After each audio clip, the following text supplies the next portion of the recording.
Hi, and welcome to the Fierce Voice Podcast. I'm your host, Brigette Gildemaster.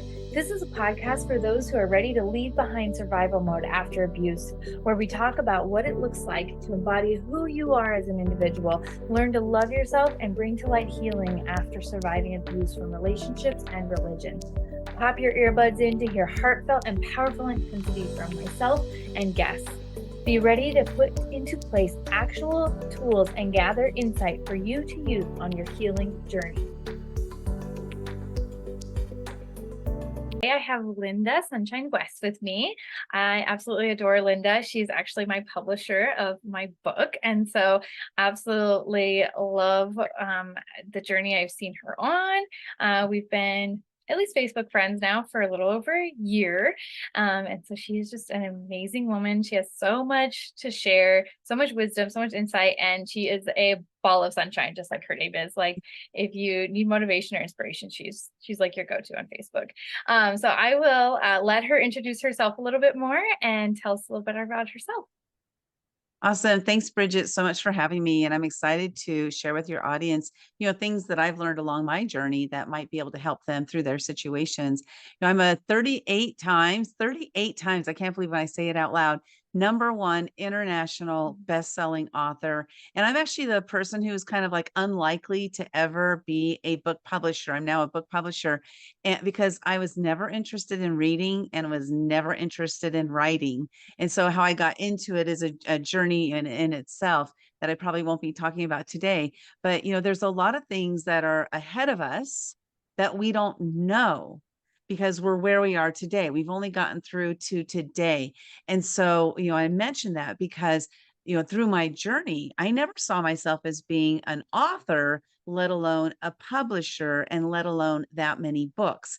And so, like keeping our eyes, our minds, our heart, our soul open to possibilities is one of the things that I love, helping people to see the vision of their future, but you can only see so far and then dream way beyond that. Oh, that's awesome. I love that. Yeah, I remember when you talked to me about publishing my book and you've said some of those things and it was just like, yeah, have to do it. You don't know where it's going to take you. Yeah, that's for sure. Yeah. Yeah. So tell me a little bit about how you did end up getting into publishing then. Okay, well, thanks for asking. My journey started, first of all, I was in the corporate world for 36 years.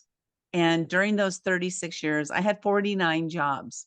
My last job was working for a judge in the Ninth Circuit Court of Appeals, and he was the #2 judge in the entire circuit. So I had made it. Like I had worked my way up that proverbial ladder, and I was working for, this judge. And after about 13 months, I realized that, oh my God, I hate this job too. Just like the other 49 before it, I just didn't like working for somebody. So I ended up hiring a life coach, and she helped me to start to see that there's so much more about me that I don't know about. And she helped me to like open my eyes to who I am and what I'm all about. And during that journey of working with her, the drastic changes that I made in my life were so fast and furious, and I absolutely loved what was happening. So in January 1st, 2015, I was 51 years old, and I woke up that morning and I said, I have so many fears and they're stopping me from living my life. Like I'm going to break through a fear every day this year. That was kind of like one of those New Year's resolutions, but I don't do New Year's resolutions because I break them all. I've never finished a New Year's resolution. So I made a New Year's commitment, and this was a commitment to myself to break through fears and see what happens. Well, along that journey, I ended up meeting somebody who became my mentor. He was putting together his own collaboration book called Footsteps of the Fearless. And he said, you're breaking through a fear every day. You should be in this book. And I was like, okay, I was scared. I was scared because I had a lot of fears, but I said okay to that. And that was what started everything, because by sharing my story in that book, it helped me to see a little bit more about myself. And then after that year was over, my mentor suggested I write a book about, breaking through a fear every day. So I ended up writing a book called The Year of Fears, published that one. And then after that, I was like, I was in a book, I wrote a book. What's my next natural state of progression? I'm going to start putting together my own collaboration books. So I put together my first collaboration book. I had the founder of UGG Boots in that book, the creator of the Make-A-Wish Foundation, and the inventor of the credit card magnetic strip, three really powerful men I invited to be in that book called Momentum.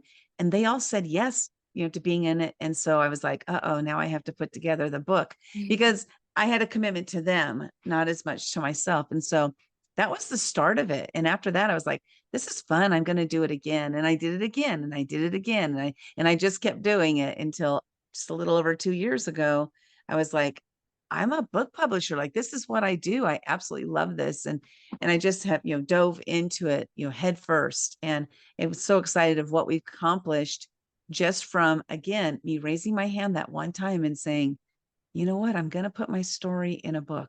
That's what started it all.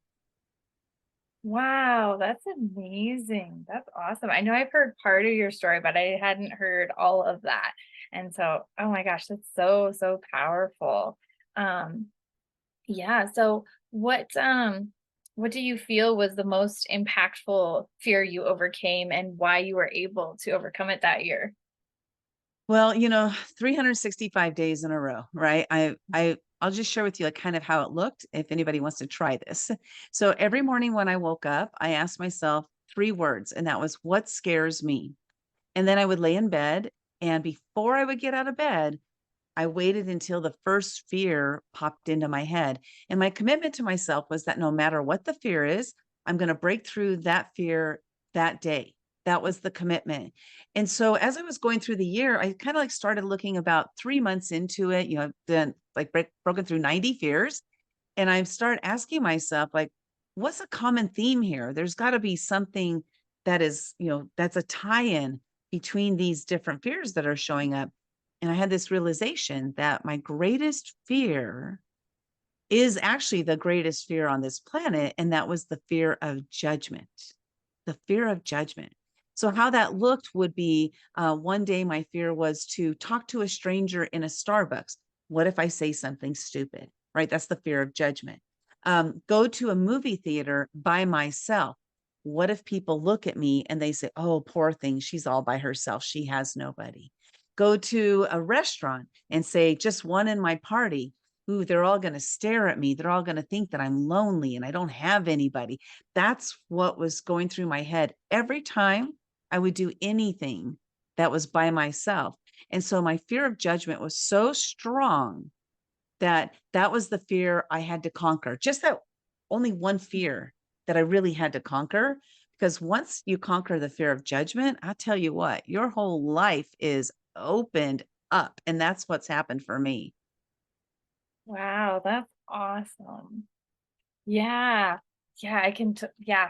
I mean, so many stories going through my own head now of too, of just like, yeah, that judgment. And that's where we're closed-minded is because of what we think of something, or what people are going to think of us if we do something like that is huge. And specifically, for my audiences where we come from, worlds of rules. And if you go outside those rules, and overcoming that is just absolutely huge.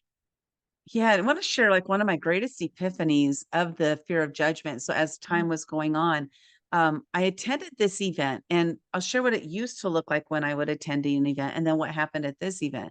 So I would attend an event, and I had my own judgmental eyes on. So I was looking for all those things that I was scared of. I was actually looking for in others, and that's kind of like what it is. Like, right, the fear of judgment is really more our fear of our own judgment of ourselves, fear of judgment of other people, but we're also judging other people because as human beings, we do judge, period. We can judge in a good way or judge in a bad way, but we do judge. And so when I would go to an event or whatever, I was looking for bad things about people so I could feel better about myself. It was kind of just like how I grew up for 51 years. This was my life. And so one day, this was that epiphany moment. I walked into a venue and I was kind of like scoping out the room. And I saw on the other side of the room, there was this woman standing over there and she was impeccable. Everything about her was just absolutely perfect. And I looked at her and I said to myself, wow, that woman is so beautiful. Look at her. I have to go walk over to her and tell her how beautiful she is and how much she just captured my eyes. I just need to go do that. And that was my moment that I realized that I was no longer judging others with the same eyes that I had been using, because I actually stopped judging myself. So once I stopped judging myself, I stopped judging others. Now, with that said, I am a human being and I still do have judgments, but they don't pop up the same way as they used to. It's more of a looking for the good in others instead of searching for the bad to make myself feel good about myself. Yeah, yeah. And I mean, it's just such an amazing feeling when you feel that shift and you know you've arrived with what you wanted, that goal you've wanted in that healing, and like being able to recognize everything from before, bring it into perspective, and realize I handled the situation differently. Like it paid off. That's so awesome. Yeah, definitely. And it continues to pay off, because I can't unlearn that. I'll always be this way. I might backslide a little bit here and there just Mhm. because, again, my humanality, but it's when I recognize or I have awareness. I like to, it's all about awareness. We can't affect change until we have awareness of what's going on. So it's like, okay, I'm having awareness that I'm doing this again. I'm back there. Like, let's pull out of it. And I'm able to pull back out of it quickly, bad situations or bad thoughts, because I know what it's like to be in the light. I like to say, I didn't know I was in the darkness until I was in the light, because I had been in darkness for 51 years. I grew up in a very volatile, abusive, alcoholic household. I ran away when I was 5 years old and I was gone for an entire week. What child does that? This is a child that hates their environment. And like, I knew there was something wrong with that environment. And so I ran away. I was safe. I just went to the neighbor's house, but still, for all intents and purposes, this little 5-year-old, had this like, I can't live here. This is not a good environment. It's not a safe environment to be in. So that darkness was surrounded, like I was surrounded by that darkness until 51 when I started to open my eyes. Wow. Yeah. Do you feel like, because it sounds like, I mean, it's super intuitive as a 5-year-old. I mean, children know their situations and what's going on, but it's also super intuitive to actually take action upon it and knowing you're right. And do you feel like after, being 51 and taking this year of fears, and you've kind of returned back to that, you've reclaimed that part of yourself? Yeah, definitely. I actually have a Facebook, I mean, a Zoom image that I will put up every once in a while. And it's of this, 5-year-old little girl. I know, like, if you're listening to the audio, you can't see it, but it's this 5-year-old little girl. I just Google searched 5-year-old girl wearing a cape. And every once in a while, I need to tap back into that and remind myself that that was a very strong, brave little girl that did that. And when I'm feeling weak, I just need to tap back into Mm. that strength of her and be able to say, okay, I got to do this. And one of the sayings that I've come up with recently is, do it because you're scared. Like, there are sayings like, do it in spite of the fear, count down 5, 4, 3, 2, 1, just do it, all these kinds of things. But I felt like those were disempowering to me. And when I say, like, do it, I'm going to do this because I'm scared, I'm now empowering myself with fear. Like, fear is a good thing. And the reason I came up with that is because, after breaking through 365 days in a row of fears, I recognized that, 9 times out of 10, I was ecstatic with the result that I got. On the other side of that fear, I was introduced to somebody that I wouldn't have met. A door was opened that I didn't know was closed. And so I asked myself, if my life will change by breaking through fears, change for the positive, why am I depriving myself of that positive? I'm allowing fear to stop me from living a better life. And so this is why, like, now when I experience a fearful moment, I was like, oh, that's just fear. I have to do this because I'm scared, because I don't know what's going to happen on the other side. And I'm excited to find out what that is. Yeah, fear is just an emotion, right? It's just our nervous system trying to protect us, and it needs to be put in check a lot. That's for sure. That's for sure. Yeah. So, oh my gosh, that's oh awesome. So, what would you say? So, did you ever have one day? I have to ask, did you ever have one day in that year where you were just like, it took you all day, or all the excuses came up, and it was 5 o'clock before you got around to your fear, or how did you work through that? Yeah, depending on the fear, because some of the fears were like time bound. For example, Mm. one would be, because I signed up for a lot of networking events. I was a brand new entrepreneur and I wanted to meet people, which I was scared to do, by the way. I used to go to networking events and I would drive there, sit in my car, get on Facebook, never go inside, and then drive back home. That's how scared I was to even just go into a networking event.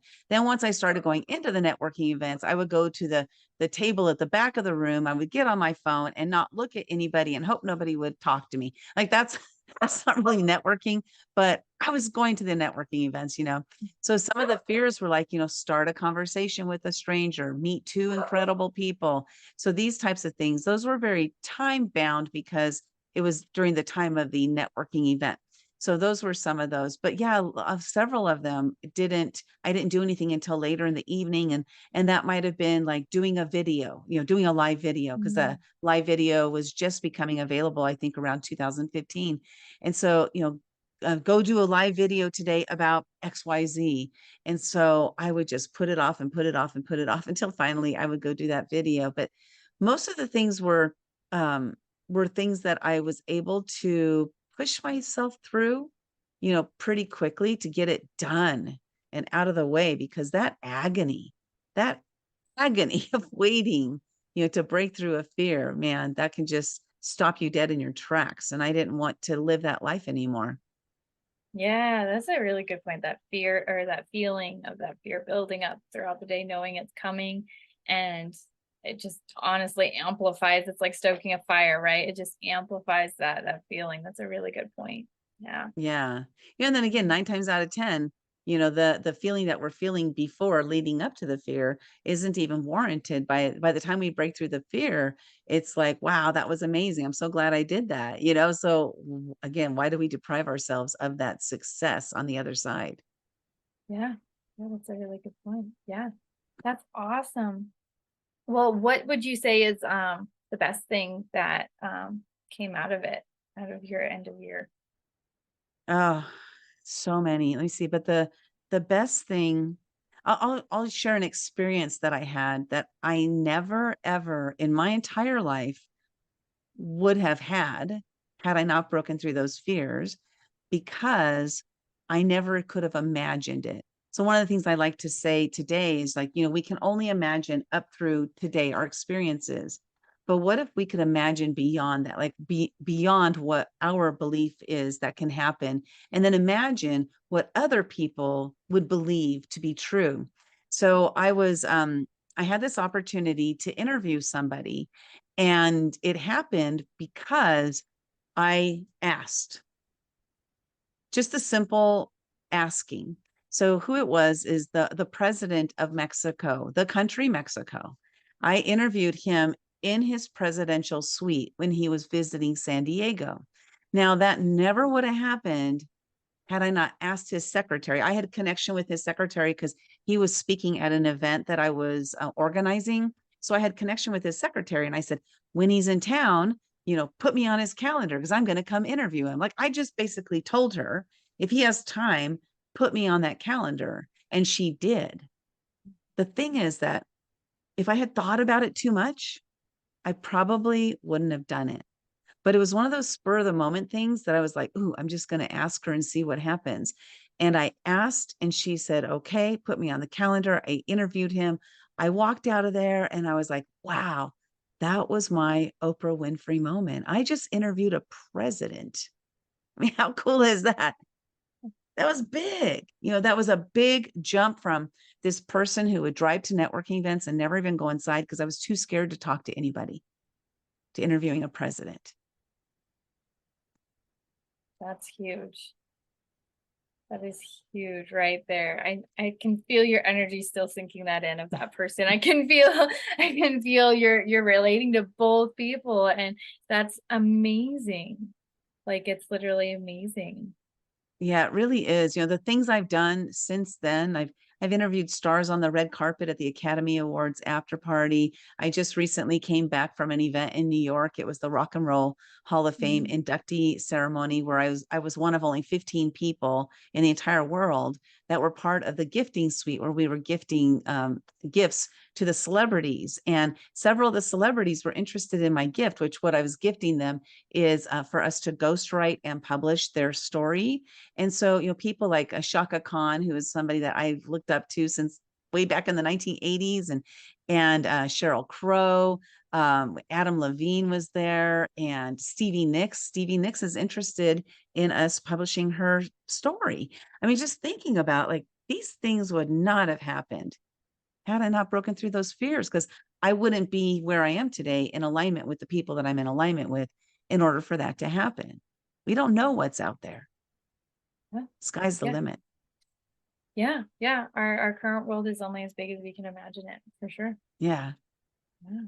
Oh, well, that's amazing. I look forward to hearing about all of those. I know I follow you pretty closely on Facebook, so that's awesome. I heard some of it when you were there, so that's amazing. I'm so excited for you. Thank you. It's been incredible, and I don't know what the future holds. I have no idea. I just know it's going to be amazing, whatever it is. Yeah. What a beautiful outlook after everything. What a beautiful outlook. All right. Well, hate to cut you off or anything, but we'll wrap up here for our guests so we don't go too long. And tell us where we can find you, any social handles, any upcoming books, websites, all that good stuff. Sure. Thank you. Thank you so much for having me, Brigette. I just love this topic, especially breaking through fears. You can find me at actiontakerspublishing.com and also Action Takers Publishing. We're on LinkedIn and Facebook. And then just connect with me over there, because if you're looking to share your story, it's definitely time to put it out there. If fear is stopping you, don't let fear control your life. Don't let it control your life, because it's robbing you of your future. So just get out there, put yourself out there, and go make the difference that you want to make. Share your story all that you can, so you can make a greater impact on the planet. Oh, I love that. Love that. Perfect note to end on right there. So yeah, Lynda is an amazing publisher. I can attest to that. So it was Thank you. An absolute joy to work with her. So I'm sure it won't be the last time. So yes. All righty. Well, I will let you go and not take up any of your time. Thank you for sharing all of this wisdom with us. I greatly appreciate it. So thank you.